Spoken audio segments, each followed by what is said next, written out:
Halo semuanya, kembali lagi bersama saya Michael. Di video kali ini kita akan bahas untuk 5 kripto di bulan Desember. Dikarenakan mungkin mereka ada event atau mereka cukup berpotensi di bulan ini, yang akan kita bahas gitu ya. Mungkin ini teman-teman banyak yang mencari kripto-kripto apa saja mungkin yang bisa mendapatkan kenaikan yang cukup besar juga di bulan Desember ya. Tapi kembali lagi, disclaimer on and do your own research gitu ya. Kalau misalnya teman-teman suka video ini, jangan lupa untuk share videonya, like ataupun subscribe ya. Tapi untuk di video kali ini saya juga disclaimer bahwa sebenarnya Bitcoin ini masih di dalam bear market juga. Kalau kita lihat selama time frame one day-nya, dan kalau teman-teman lihat di beberapa video terakhir kita juga, kita sempat membahas potensi movement untuk Bitcoin sendiri ya. Ini berbeda dengan beberapa bulan lalu di mana market ini masih mengalami kenaikan. Ya, jadi kalau misalnya teman-teman lihat dari seperti ini, mungkin ini adalah short term atau kenaikan jangka pendek dulu. Penurunan apakah masih bisa terjadi? Jawabannya adalah masih bisa gitu. Jadi sangat-sangat beresiko juga. Tapi kita akan coba membahas di video kali ini beberapa kripto yang berpotensi ya.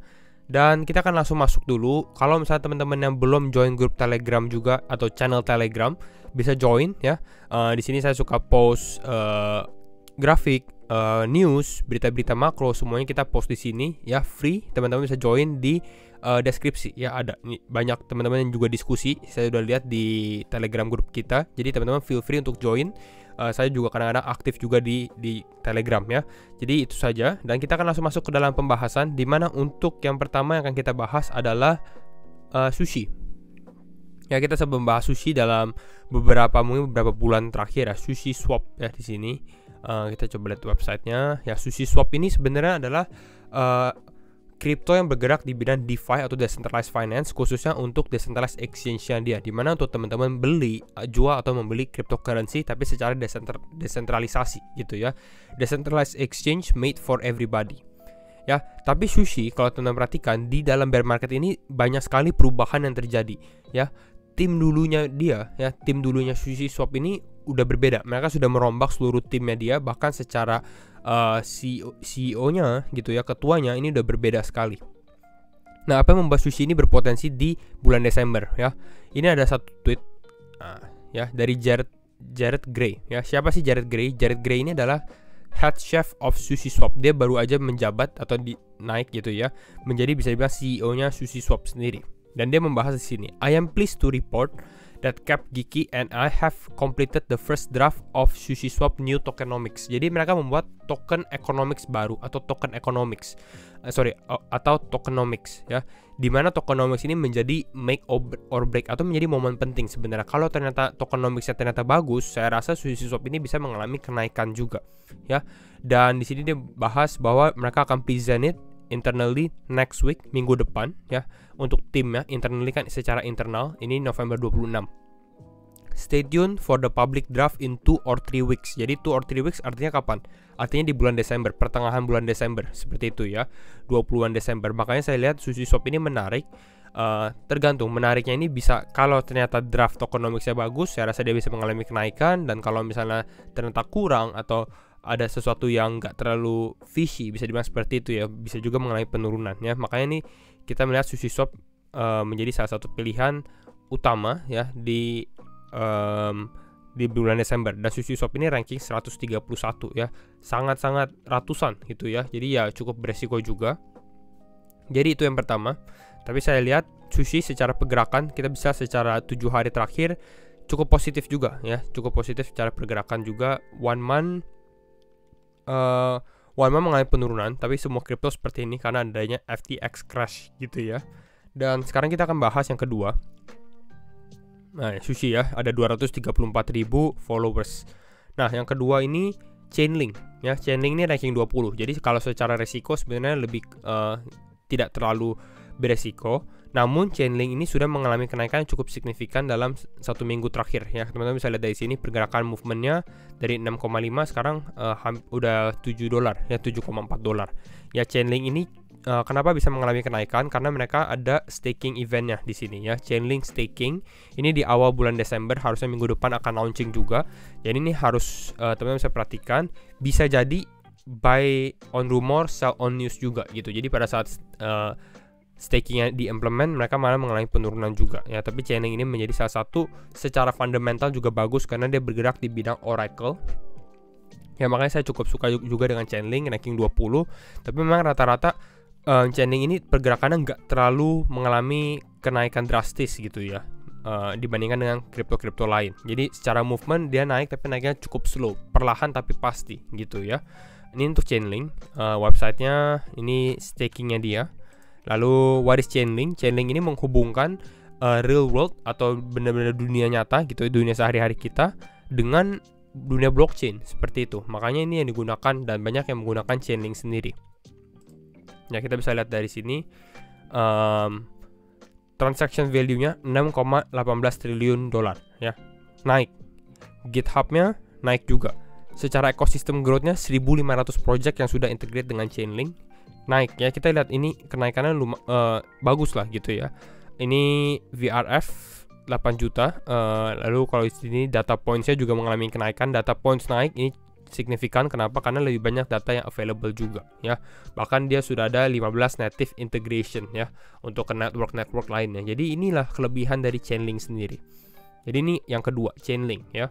Yang ketiga itu Secret ya. Secret sama rankingnya kecil 154 gitu ya, tapi Secret ini banyak event juga di bulan Desember, makanya ini menjadi yang cukup menarik juga ya. Secret atau SCRT, di channel ini saya sempat membahas tentang Secret. Jadi kalau teman-teman mau lihat pembahasan Secret, mungkin bisa search aja Michael Wyan Secret, di mana kita membahas tentang fundamental Secret dan kenapa Secret ini cukup berpotensi lah yang menarik sebagai kripto kecil gitu ya.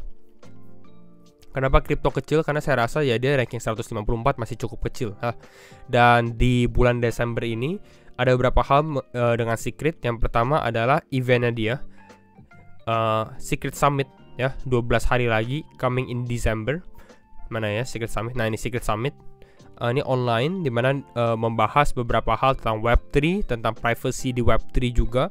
Ini dari ada CEO Secret Labs, Secret Foundation, semuanya lebih dari tim Secret gitu ya. Rumornya sebenarnya dikatakan bahwa ada big announcement juga di dalam Secret Summit ini gitu ya. Tapi kalau kita lihat dari websitenya atau dari dari websitenya Secret Summit sendiri nggak ada clue seperti itu gitu ya. Tapi ini menarik, artinya orang-orang nggak ada ekspektasi sesuatu yang besar di dalam Secret Summit ini, tapi tiba-tiba ada pengumuman besar. Ini mungkin menjadi momentum lah gitu, atau menjadi katalis positif untuk Secret juga pada saat event kalau memang hal itu benar-benar terjadi ya. Jadi ada Secret Summit 2022 ditambah disupport dengan adanya upgrade mainnet-nya dia, yaitu adalah Shockwave Omega mainnet update. Ini schedule-nya di Desember 13. Jadi Desember 13 dia ada mainnet upgrade, 15 Desember ada 15 ya, betul tidak? Ya coming in Desember, tinggal 12 hari lagi itu di 12 hari lagi gitu ya untuk Secret Summit-nya. Ya 15 Desember betul ya, hari Kamis. Jadi itu untuk Secret yang ketiga. Yang keempat ini Curve Finance ya, CRV atau Curve Finance. CRV ini ranking 84 ya. Ini lebih ke arah DeFi juga. Kalau teman-teman buka websitenya seperti ini, DeFi, tapi dia lebih di dalam Ethereum saja. Ethereum, udah beberapa ya, Ethereum, Arbitrum, Avalanche, Phantom.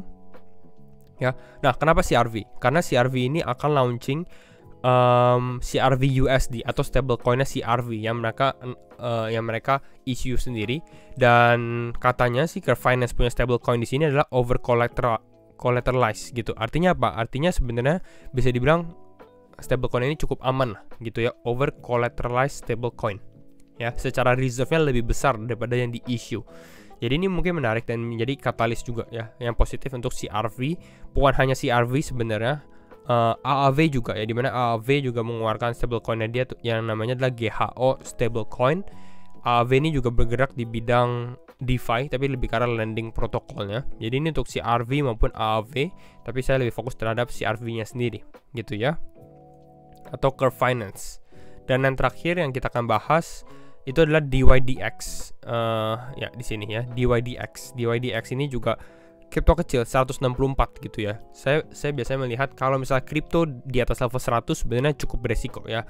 Ini 100-an kita sempat bahas beberapa altcoin kecil, tapi ya ini mereka masih ada fundamental yang kuat gitu. Makanya kita berani membahas di video ini ya. DYDX ini bergerak juga di bidang decentralized exchange lebih tepatnya sebenarnya ya. Nah, kenapa DYDX ini cukup bagus di bulan Desember? Pertama, secara Twitter gitu ya, secara mereka punya engagement ya ini besar ya, followersnya 181. Tapi yang menjadi main eventnya, kalau kita bisa mencarinya ya di sini, bentar ya,